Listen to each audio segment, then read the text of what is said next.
Hey guys, today I'm here with the new Xprite spare tire third brake light.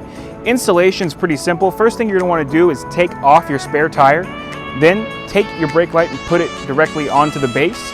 Once that's good, you can take the positive and negative and hook that directly up into your brake light. Take the third wire and hook it up to your battery for the RGB. Then just take your spare tire and bolt it back onto the base and you're ready to go.